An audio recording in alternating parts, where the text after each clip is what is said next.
găsit, bine v-am regăsit, dragilor din Zodia Gemeni, oriunde v-ați afla.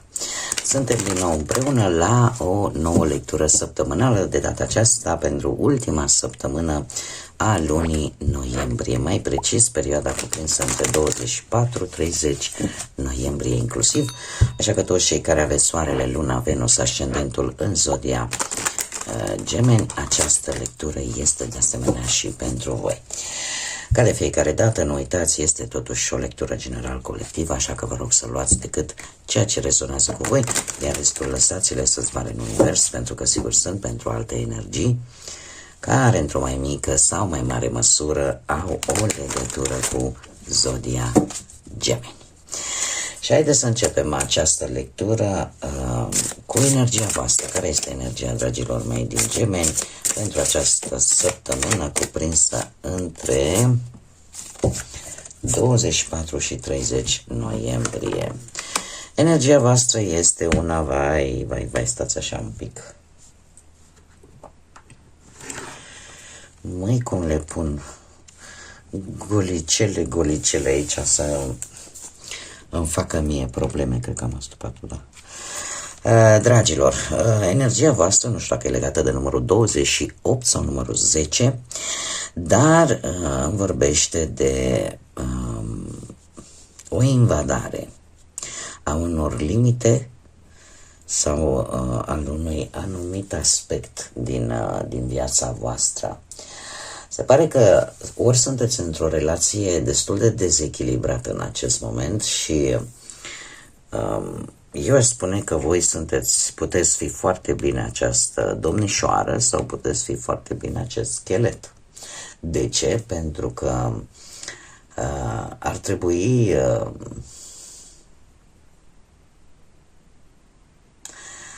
aici voi trebuie să adaptați.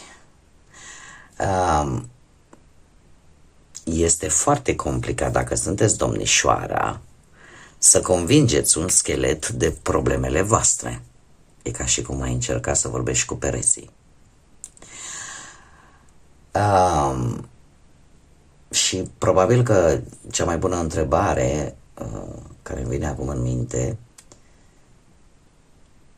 dacă această relație este bună pentru voi sau nu, să vă puneți această întrebare.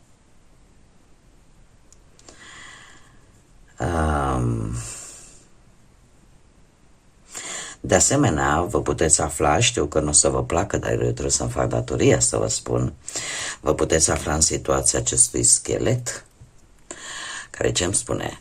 Că în acest moment nu simțiți nimic vis-a-vis de cel de lângă voi. Și atunci, dacă nici așa, cert este că întrebarea este aceeași. Sunteți într-un moment în care poate ar trebui să vă puneți această întrebare. Sunt într-o relație bună pentru mine, indiferent de care parte a cărții sunteți. Dacă sunteți scheletul sau sunteți domnișoara. Pentru că aici este cineva care nu mai simte practic, ci este cineva care simte prea mult, dar e ca și cum ar vorbi cu pereții. Haideți să vedem ce ne spune tarotul. Ce vine pentru dragii mei din Gemeni în săptămâna 24-30 noiembrie.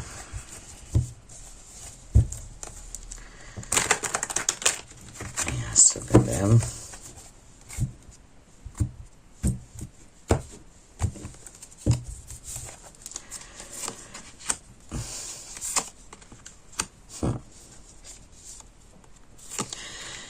Interesant.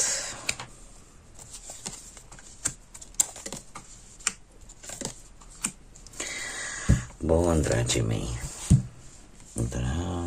Dragi. Să vedem.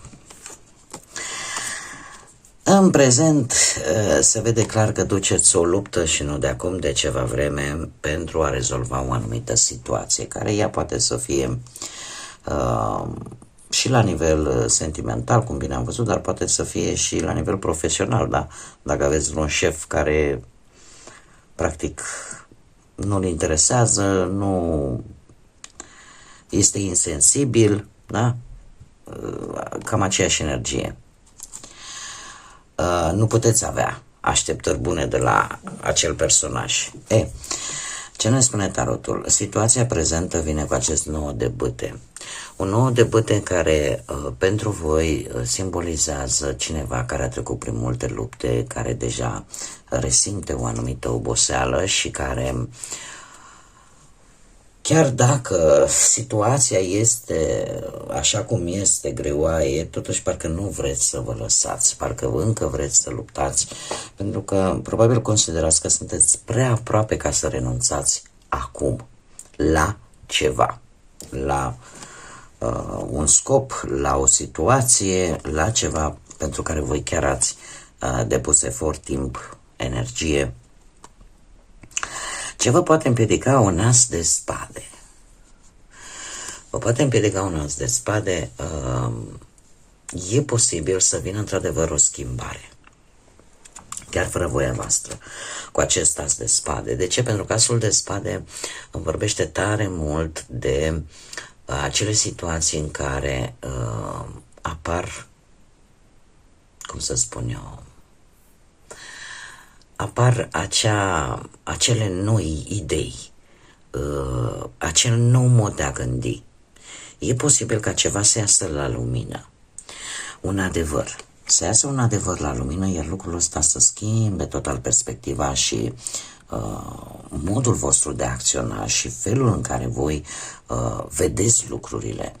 Este un as de spade care involuntar vine să clarifice anumite lucruri, anumite situații, e adevărat, într-o modalitate destul de tăioasă, da? Că de-aia este o spadă, da? Dar în același timp te ajută, chiar dacă aparent este un blocaj, totuși el vine să, sau cel puțin voi îl percepeți ca un blocaj, pentru că voi vreți deja să încheiați ceva, doar că ceva apare și vă dă peste cap toate planurile.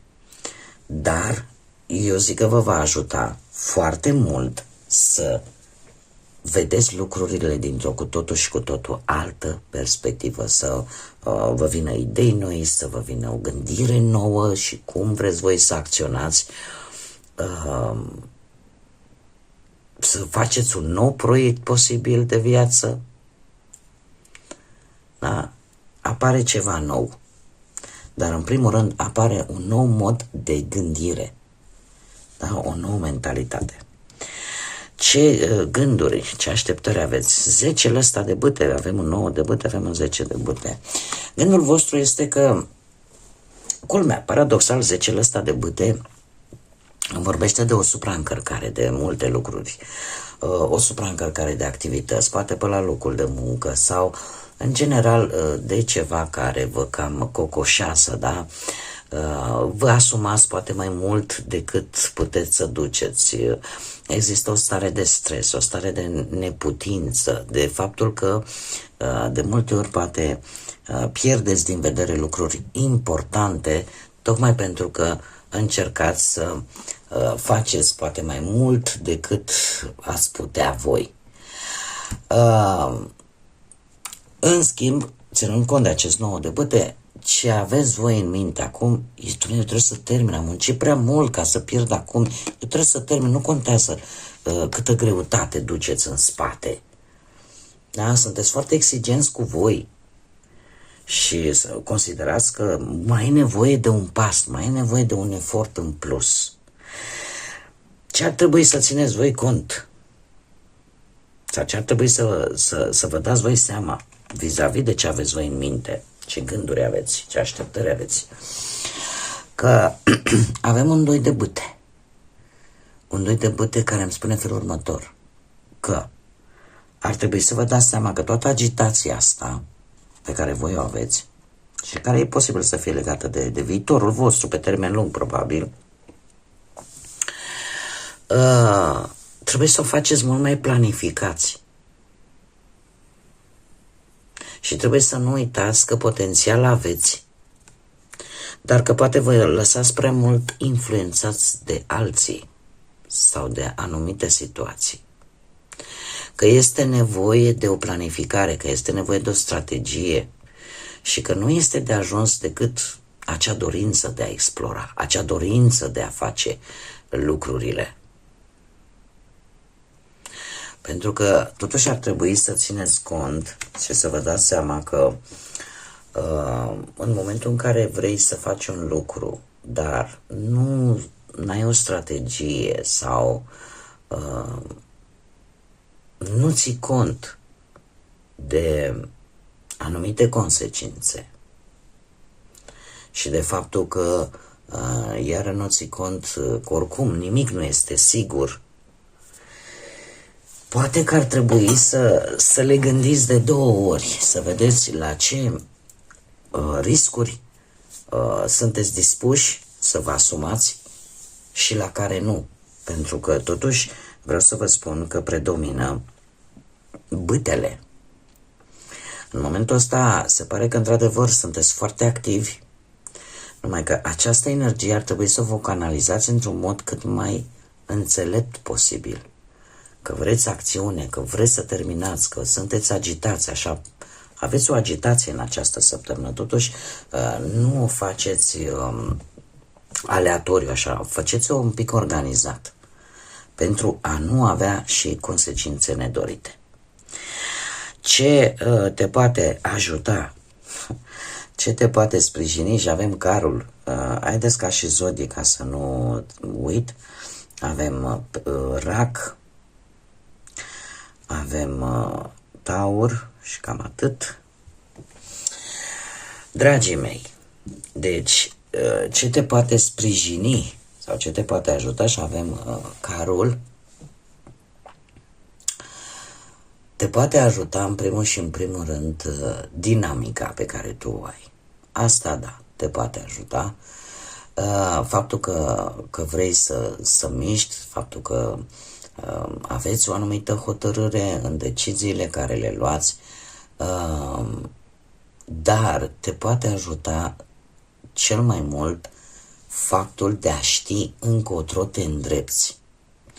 Încă o dată, carul îmi arată o energie, îmi arată dorința de acțiune, îmi arată dorința de avans, dar trebuie să nu uitați să știți către ce vă îndreptați, să aveți acea siguranță, da, și responsabilitate vis-a-vis de acțiunile voastre.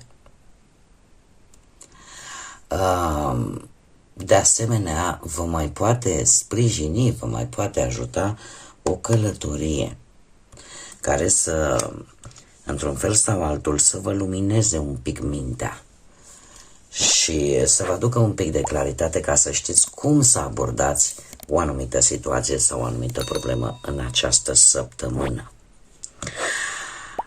Ce vine către voi? Către voi vine un Marele Preot și un 5 de cupe, dragii mei.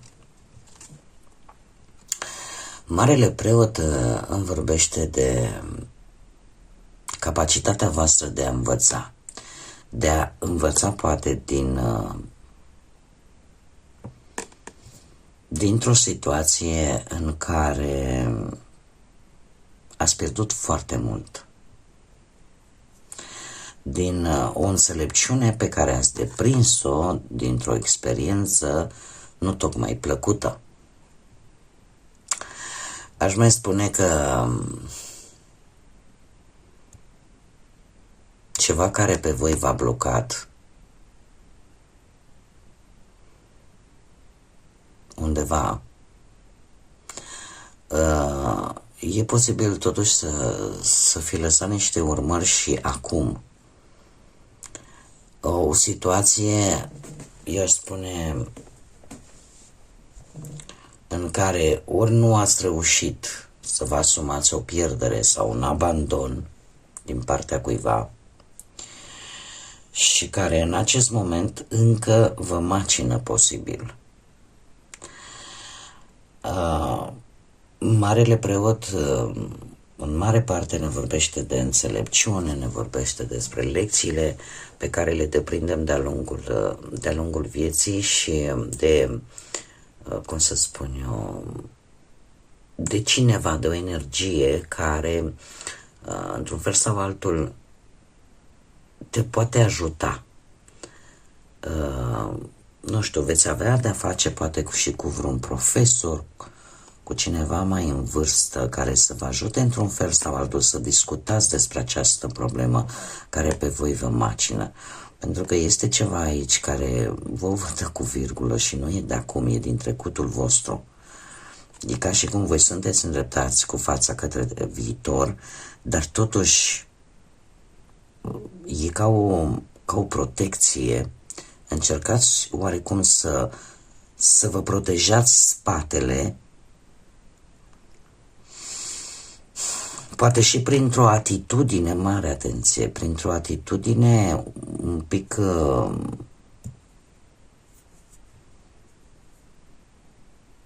nu știu, voi puteți să fiți să nu fiți foarte în vârstă, da? Încă să fiți în mijlocul vieții acolo, dar atitudinea voastră de oameni foarte maturi, foarte serioși, e ca un scut pe care vi l-ați construit tocmai pentru a nu trece din nou peste o situație care v-a rănit, o situație care v-a adus tristețe. Iar în această săptămână, orică ați mai avut un eșec, acum acest eșec poate să fie legat de orice aspect al vieții, chiar și de studii, dacă ați mai încercat, nu știu, vreun curs și nu a mers dintr-un motiv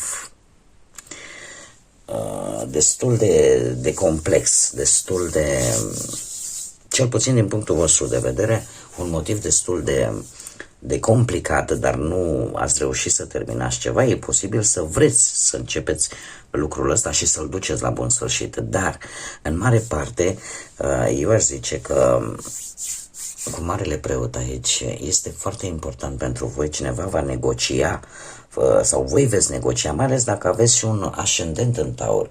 Voi veți fi foarte buni negociatori în ceea ce privește poate un job, în ceea ce privește orice situație cu care v-ați putea confrunta în această săptămână, va fi una înțeleaptă, da? O negociere și o comunicare înțeleaptă, tocmai pentru că ați avut parte de o experiență posibil similară și cumva acum știți să vă apărați spatele, știți cum să acționați, da? Ca acest lucru cumva să nu se mai întâmple. Chiar dacă și în prezent trebuie să vă spun acest lucru, sunt lucruri din trecutul vostru peste care nu ați reușit să treceți. Că e vorba de persoane, că e vorba de situații. Și încă un lucru important, e posibil ca unii dintre voi care v-ați pierdut pe cineva drag și legătura cu persoana respectivă încă există la nivel spiritual, e posibil ca această energie de dincolo de vălul terenal să vă sprijine, să încerce să vă trimită niște semne, să încerce să vă ajute într-un fel, ca voi să mergeți înainte, să fiți cu fața către viitor. Haideți să vedem și un mesaj din partea acestui oracol al pădurii mistice, să vedem ce vine pentru dragii mei din Gemeni în perioada 24-30 noiembrie. Un mesaj te rog pentru dragii mei din Gemeni. Și avem două. Ia să vedem. Și avem așa, fără o agendă, iubirea pură și tot ceea ce tu ai visat se poate întâmpla atunci când tu ești pregătit să dai iubire fără să aștepți nimic în schimb. Adevărații dăruitori vor primi. Este o carte care a mai picat și la Zodia Taur. Ideea care este că nu, în momentul în care vrem să dăruim cu adevărat, în primul rând nu trebuie să ne pară rău, dar în al doilea rând ar trebui să nu ne creăm așteptări, că dacă eu l-am ajutat pe Cutărică, Cutărică trebuie să mă ajute și pe mine. Da, că este un, cum să spun eu, ceva normal să zicem, da, eu îl ajut pe cutare și eu când o să am nevoie, poate și el o să mă ajute pe mine. Numai că în momentul în care facem acest lucru, de fapt ne creăm niște așteptări vis-a-vis de persoana aia.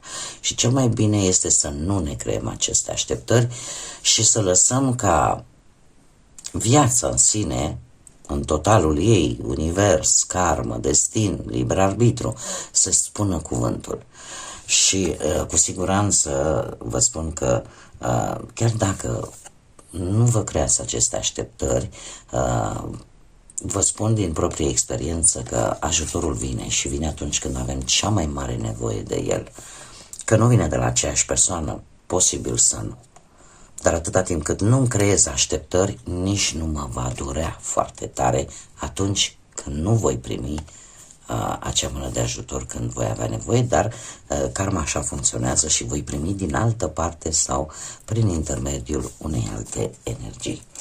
Și mai avem un mesaj pentru voi, putere interioară, forță interioară care spune așa: nu te pierde pe tine în gânduri pe care nu le mai poți schimba. Focusează-te pe acele gânduri care îți aduc o schimbare în atitudine, în felul de a gândi și în energia ta. Pentru că ai tot ceea ce tu ai nevoie. Poți obține absolut orice ai nevoie. Dar important este să nu-ți pierzi tăria ta interioară și forța ta interioară. Da? Și să nu-ți preocupi mintea cu lucruri pe care oricum nu mai sunt șanse în a le poți schimba. Focusează-te pe ce urmează să vină, schimbă-ți atitudinea, gândește pozitiv, da? În așa fel încât să și construiești o energie pozitivă. Bun, dragilor, cam atât am avut pentru voi pentru această ultimă săptămână de noiembrie, așa că vă mulțumesc pentru atenție, vă mulțumesc tuturor pentru prezența voastră, pentru like-uri, distribuiri și comentarii, iar până data viitoare când ne vom reîntâlni la lecturile pentru luna decembrie, eu vă doresc o săptămână cât mai liniștită, cât mai înțeleaptă, cât mai plină de energie pozitivă. Așa că până la o nouă revedere, numai bine și desigur să fiți iubiți, dragilor!